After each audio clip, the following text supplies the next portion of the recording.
Season 1 of Written in Stone, the 1990s, is supported by Tension Climbing, wooden training tools designed with purpose in Denver, Colorado. Use the code STONE, that's STONE, to get 10% off of your next purchase at tensionclimbing.com and to let them know that their support for this show matters. Not valid for tension board sets, hardware, or gift cards. Cannot be combined with other offers. Tensionclimbing.com. Mastery over success. Written in Stone is co-created by Power Company Climbing. Products, training plans, and education to help you become a better climber. PowerCompanyClimbing.com. Use the code STONE, that's STONE, for 20% off of almost everything. Learn, grow, excel.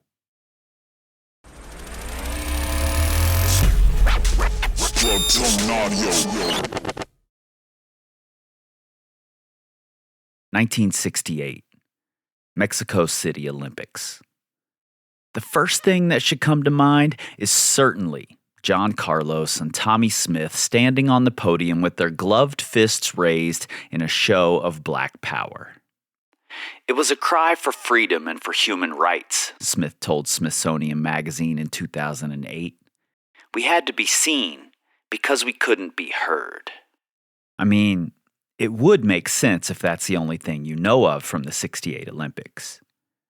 Or maybe you also know about Bob Beamon breaking the world long jump record by an astounding 1 foot 9 3/4 inches, a record that would stand for 23 years. I wouldn't blame you at all if the men's high jump finals didn't even register. But what happened there would later be recognized as one of the most important shifts in technique in any sport, period.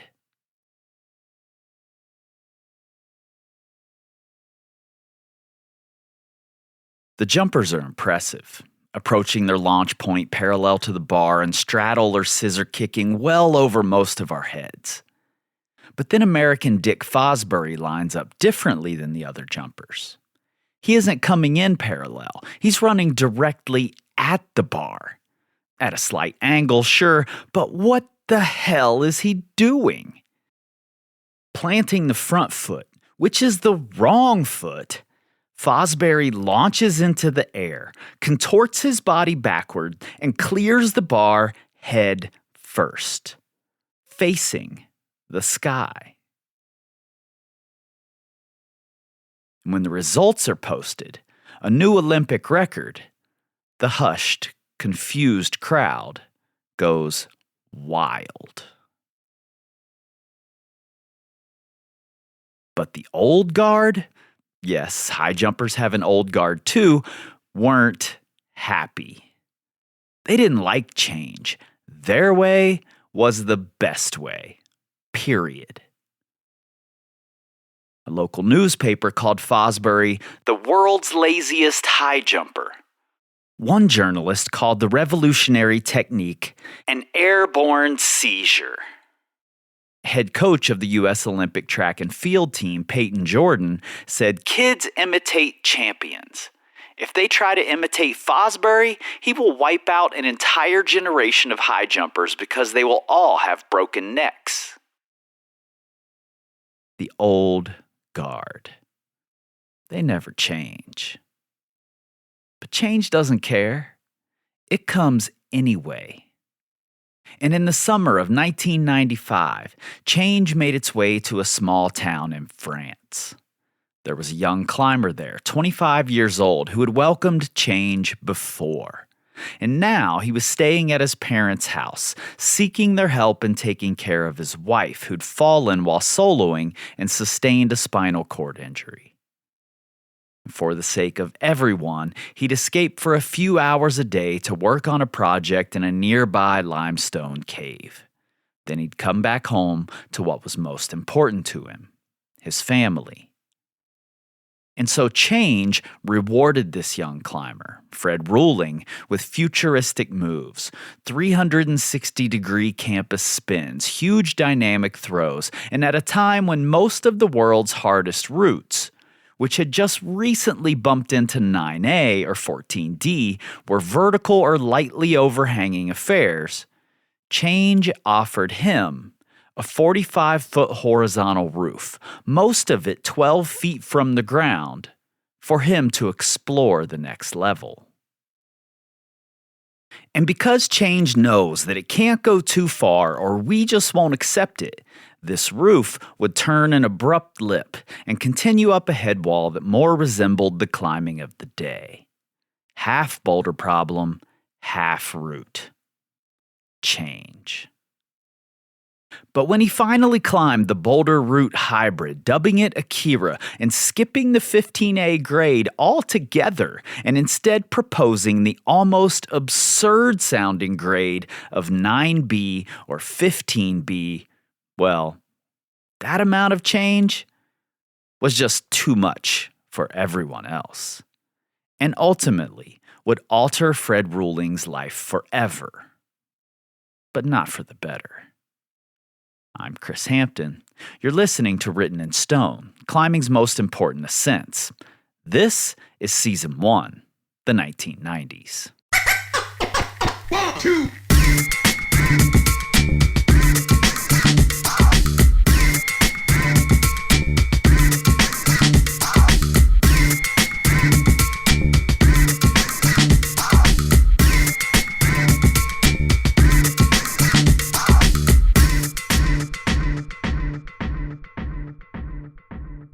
Okay, so this episode is a little different, obviously. We're 5 minutes in and he's already done the thing. See, this isn't an episode about a big, heroic send that shifted the culture. Or maybe in a way it is. I don't know. What I do know, though, is that it's an examination of how complicated this thing can be, how much ego there is at stake, and how we choose our heroes instead of history always dictating them. And how reluctant we are when change comes knocking. But see, the thing about change is that if it knocks and we don't answer, it isn't turned away. It hangs out, waiting for the chance to slip in the door when some unsuspecting person opens it and ambles in, oblivious to what's happening around them. And usually that chance shows up in the form of youth. See, the old guard were too busy being mired in the past, so they didn't even try the Fosbury flop. But those younger high jumpers, they got the message. And eventually the old guard couldn't keep up anymore. And so, since the mid-1970s, every single high jump record has been set using Fosbury's creative solution. In this cave in France, climbed by Fred Rouhling, a huge roof with pinches and tow hooks and spinning campus moves, not to mention the hybrid boulder route thing where you clip into a rope after climbing 45 feet and then finish up a head wall protected by bolts.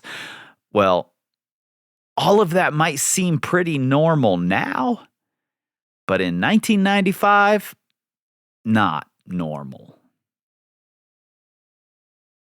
And the grade, 9B, 515B at a time when the hardest routes on the planet were 4 14Ds, none of which had been repeated, Wolfgang Gulich's Action Direct, Alexander Huber's Ohm, Fred Nicole's Bain de Sang, and another route that stirred up some controversy, Hugh by, you guessed it, Fred Rouhling. People just weren't buying it. Rumors began swirling. He's 6'4" with a +7 ape index. He chips the routes to finish freakish reach. I heard he filled in the holds on Akira after he did it to make it harder, so that nobody else could repeat it. Doesn't matter anyway, he's just lying about having done it. The other top climbers at the time were also a little put off. They had questions. 9B? That's rubbish, said Ben Moon. It's stupid to think you're 3 grades ahead of everyone else. You don't just claim your route is 9B without asking anyone's opinion. It's important to see people climb and not be alone when you're working on a route. The rating seems crazy to me, said top German climber Alexander Huber. If he has reached that level, he is far ahead of all the other climbers in the world. Fred, in my opinion, has not earned his credibility. Pretty quickly, a few strong climbers came to the cave. French superstars Jibe Tribout and Spanish ace Danny Andrada, incidentally, long before he would develop the Alibaba cave and become well known for his difficult half-boulder, half-route hybrids. It's unclear whether they came to get an easy tick of an overgraded route or to prove Rouhling crazy, but both would walk away empty-handed, having not even done all of the moves. Tribout would confirm that the roof was difficult, though he followed with, 9B will come one day, but it's still a dream today. And then, for the remainder of the 90s, nothing. Fred had disappeared. And nobody wanted anything to do with the controversial climb. Or, if people tried it, they did so in secret. Akira is exiled. A route without a country, without a community. It sat there, controversial and dormant, with its scarlet letter B turning away anyone who might have come calling. Finally, at the start of the 2000s, 2 of Japan's strongest climbers, and, well, 2 of the best climbers ever, Yuji Hirayama and Dai Koyamada, would visit Eau Claire and try several of the curiosities that climbing had seemingly forgotten. And Fred happily came out of hiding to show them the routes. By this time, there were 3 proposed 9th grade routes in the region, all authored by Fred. And if repeated and confirmed, these would have been the 3 hardest routes in all of France, possibly the world. Not in Buchs, not in Volks, not in the Verdon, but in the small backwater town of Eau Claire. And in a scene that included some big characters with big egos who were climbing very hard and playing by rules that they made up as they went, making these claims was strike 1 against Fred Rouhling. Both Hirayama and Koyamada walked away empty-handed, save for a 14C that Fred had done shortly after Akira. But they were impressed by Fred's climbing. Dai was particularly impressed by the first of Fred's hard lines, Hugh, a controversial route that Fred had largely manufactured out several roofs and a bulging, white, otherwise blank wall. With its campus moves and a futuristic dyno, it looks like modern hard climbing made for Tomoa or Yanya, not at all like the vertical edging dances being done elsewhere at the time. Dai would return 2 years later to do the 3rd ascent of Hugh, which had, by then, been confirmed as the first 9A in all of France. And both climbers failed to do Akira, saying that it was much harder than Hugh, and they didn't even give serious thought to another proposed 9A that Fred had completed in 1997. It followed manufactured holds at a foreboding blank feature like the underside of some monstrous limestone anvil. Rouhling called it L'autre côté du ciel, which translates to the other side of the sky. And as if he were setting it specifically to please the crowd at a World Cup in 2024, the route included a wild, footless cross on 2-finger pockets at the lip of the massive roof, which turns the climber face out, looking at the other side of the sky, just like the famous Mission Impossible crucifix move, but 4 years before Tom Cruise would strike that same pose. 22 years later, attempting the first repeat, Seb Bouin would break a rib trying this move and have to come back another time for the send, confirming the proposed 9A grade. And so maybe it's fitting that his final route before the disappearing act culminated in Fred, dangling under this stone anvil, facing not his creation, but the other side of the sky, bearing his soul to the world, having crucified himself on drilled 2-finger pockets at the lip of a giant roof. We'll be right back. All right, let's face it. Those climbers in the 90s, 30 years ago, had stronger fingers than most of us. And that's because they spent a lot of time hanging on small wooden edges. And you can too. Tension Climbing has a full line of hangboards and finger strength tools designed with purpose to help you train for your goals. My personal favorites are the hone stone and the whetstone for hanging, and the block for lifting and warming up my fingers at the crag.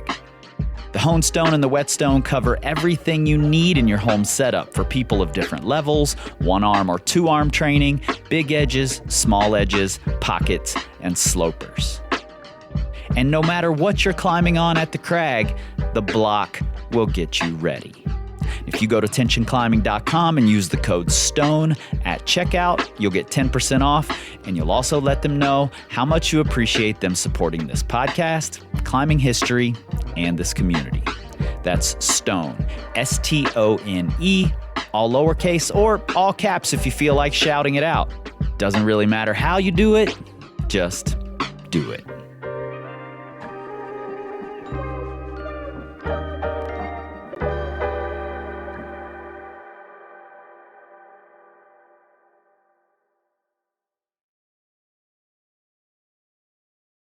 In the mid-2000s, writer Pete Ward and photographer Tim Kemple traveled to France to talk with Rouhling and try to get to the bottom of the grade, the controversy, and the man himself.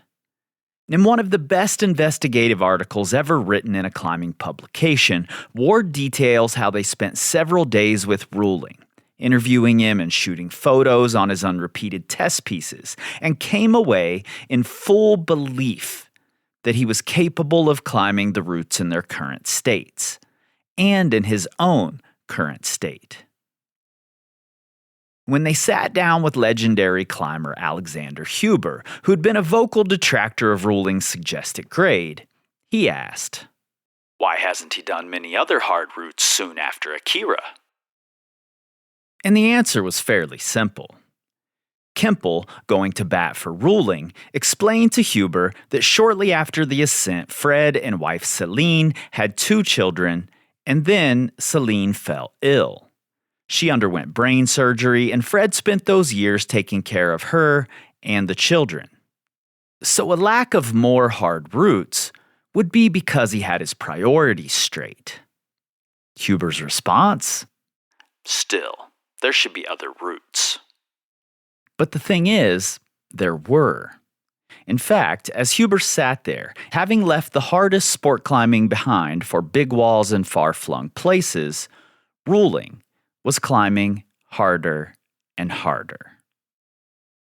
See, in 2001, once Celine was in better health, Fred Rouhling would complete the third ascent of Fred Nicole's 9A slab Bain de Sang, the first non-Nicole brother to do so. Completely opposite from the steep, powerful routes he'd authored, Bain de Sang translates to bloodbath, a name given due to the reliance on tiny razor blade edges. And over the next 6 years, despite the time off, he also did first ascents of a few more 9th grade routes, all natural, including one 9A plus, or 15A.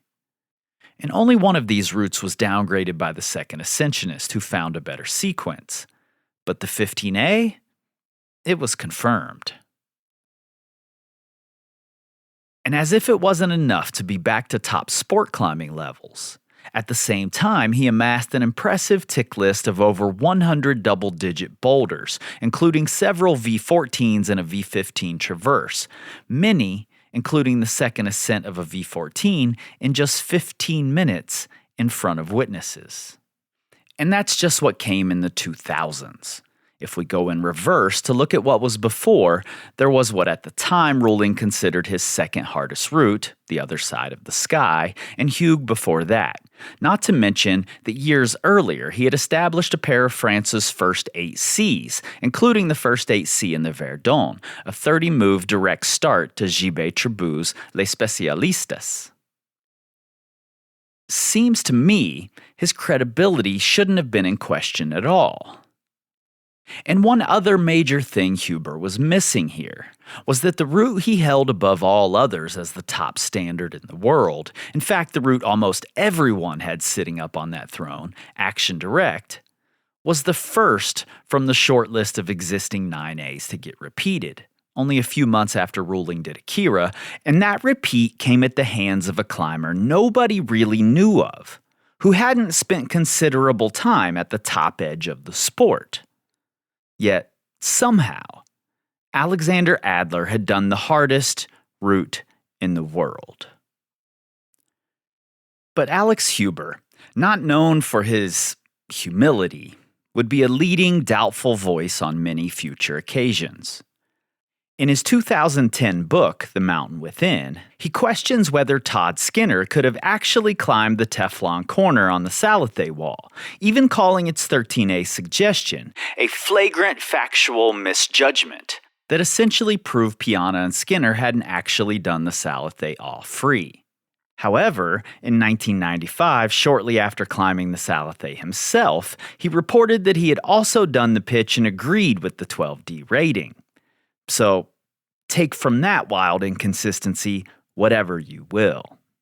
These days, that pitch is indeed rated 12D and has been flashed several times, hardly a flagrant factual misjudgment that proves anything. In 2003, he would relentlessly question Barnaby Fernandez when he proposed 9B plus for Chilam Balam. And while that's a whole different season, it's worth mentioning here because in a letter to Spanish climbing magazine Desnivel, Huber writes, "I would like the same thing that happened to Fred Rouhling not to happen to Barnabas. I'm sure Rouhling is not at all happy that his credibility is in doubt. And I'm sure Barnabas won't be pleased either when his credibility is in question." He goes on by adding a quote from climber Mark Chapman. "Climbing is a sport without referees, without an independent authority that confirms what has been done and how. Climbing is based on trust. If you put your credibility in question, then you have to suffer the consequences." Which, when used in this context, says to me, if I question your credibility for whatever reason I desire, then you have to suffer the consequences. And I can't help but think that with all of the criticism, Huber is inviting us to compare his track record with Rouhling's. Not to discredit Huber, but to be fair to Rouhling. So, before Alex Huber did Ohm, which was his first 9A in 1992, he had only just done his first two 14Bs a year earlier, and seemingly skipped right over 14C. Rouhling's track record of hard sport climbing looked almost exactly the same. And then when he claimed 15B, he had one 14D under his belt, skipping right over 15A. We didn't doubt Huber's hard sport roots because most of us had never heard of him at the time. We didn't know about him until that climbing magazine cover story in August of 1995 when he made news for climbing a variation of the Salathe wall. In fact, the first words of Jeff Aki's brilliant article titled Power to Waste, which I must have read 100 times when it came out, are, "Most Americans have never heard of Alex Huber." But we heard about him just in time to hear him denounce Rouhling and Akira as impossible. And at the time, because he'd just been celebrated in all of the magazines, most of us believed him. But those rumors, the ones flying around about Fred Rouhling, remember those? "He's 6'4" with a +7 ape index." Well, actually, he's 5'9" with a +1.5 ape index. And that's exactly 1 inch taller than average for France in the 1990s. "He chips the roots to fit his freakish reach." It's true, he did chip roots to fit his climbing style, which was futuristic for its time. But as for the chipping, it was a largely accepted ethic. Many of the most famous routes, most famous moves were made possible by chipping. Antoine Le Ménestrel's famous Buick's test piece, The Rose and the Vampire, which lent its name to the famous cross-under move, the Rose move, chipped. That move entirely manufactured. Still lauded. I heard he filled in the holds on Akira after he did it to make it harder so that nobody else could repeat it. Tribout says he never saw any filled-in holds.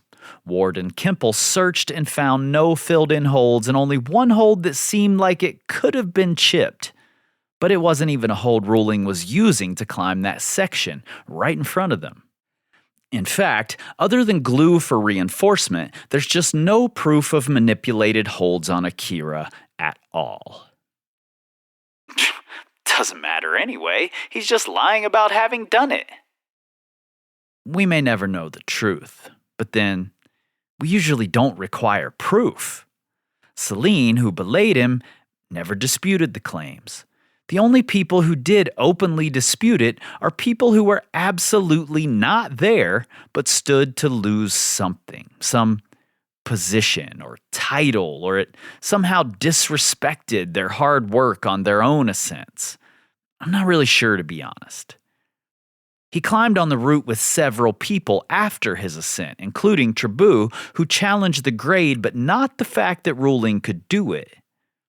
So why then, if he'd essentially passed all of the usual tests, identify the belayer, at least prove that you can do the moves, did we so eagerly latch on to the idea that he must be lying?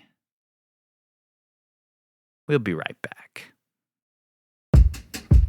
What's up, everybody? I just wanted to drop in here to say thank you. Projects like this take way too many hours to make, and it just doesn't happen without your support. So whether it's training plans, courses, or products, it's your support of Power Company Climbing, as well as our sponsors here on this show, that has given me the time and motivation to conceptualize and create things like this podcast. So, as a thank you, we're offering 20% off of almost everything on our site. Finger files, clippers, apparel, proven plans, ebooks, courses, and more. For details, go to powercompanyclimbing.com/stone. And then use the code STONE, that's STONE, at checkout. powercompanyclimbing.com. Learn, grow, excel. Climbing is a game. A game without referees to enforce the rules or judges to dole out scores. It's a game without an objective scoring system. We're expected to be honest in our accomplishments, and as a result, we expect to be believed. That doesn't, of course, mean that there aren't people making up ascents, but regardless of our inclination to focus on conspiracies that aren't there, liars are in the minority. But the second we hear of a new accomplishment, we start doing the calculations. What's their track record? Does this ascent fall in line with their track record, or is it outlandish? Could they really possibly be that good? Now, so far in this season, in these story episodes anyway, I've been using the grades of the day. But we've already stepped out of the story, and well, lucky for us, in this case, we have the benefit of hindsight. So what we're going to do is take a look back at the reality, or as much reality as subjective grades can ever offer. First, though, I'm moving ahead with the assumption that Rouhling did Akira. When Pete Ward and Tim Kemple spent several days with him watching him climb on the route many years after his ascent, they left believing that he could do the route right then and there. And the same with his other 9As in the area. And so I have no reason at all to doubt this. So, on June 6, 1995, when Fred Rouhling pulled on for his send of Akira, the top tier of sport climbing was 9A, or 14D. And at the time, there were 3 routes given the 9A grade: But with retroactive upgrading, 6 routes had been done that we now consider 9A. And they were, in chronological order, Hubble by Ben Moon, Action Direct by Wolfgang Gulich, Ohm by Alex Huber, Bain de Sang by Fred Nicole, Hugh by Fred Rouhling, and Weiss Rose by Alex Huber. And in 2020, 25 years after the first ascent, Akira was repeated. Young French superstar Seb Bouin was on his vintage rock tour, repeating historical routes across France, and knew that he had to go see about the trio of hard ruling routes. And here's the thing. Seb Bouin came in with the understanding of a modern climber. With spinning campus moves, huge throws, honed roof climbing techniques, and the creativity that has evolved through the gyms and with the help of great setters. The same creativity that Fred Rouhling was starting to exercise in various ways in the early 1990s, but alone in a vacuum. A hostile vacuum at that. Seb also came in with modern equipment, not only better shoes for steep climbing, but crash pads. In the video of Seb's repeat, he says, "It's quite exposed. You need a lot of spotters and crash pads." Just before he takes a spinning fall onto his back and nearly misses all 6 of the crash pads in the shot. Rouhling had no spotter, no crash pads. Just a distraught husband seeking some sort of peace while climbing alone in a cave for a few hours a day. A man who loved pushing the envelope of movement and possibility, and who would later openly admit that maybe he dismissed some easier sequences simply because he liked the movement of the harder ones better. And what does Seb, with all of these new school techniques and equipment, call Akira? Upper end 9A or 14D. And yes, that's a downgrade from Rouhling's original grade, 515B down to 14D. But hold on to that grade for a moment because it's going to come back into play. First, though, let's talk about what's actually important here. That any speculation about the grade came from people who hadn't done the route. Most hadn't seen it, and the ones who had couldn't do the moves. When Ben Moon questioned the grade of Fred Nicole's Bain de Sang, and Alexander Huber's Ohm, I might add, Fred calmly responded, "I accept that the route could be downgraded, but only by the person who repeats it. This has always been the rule, and it has to remain."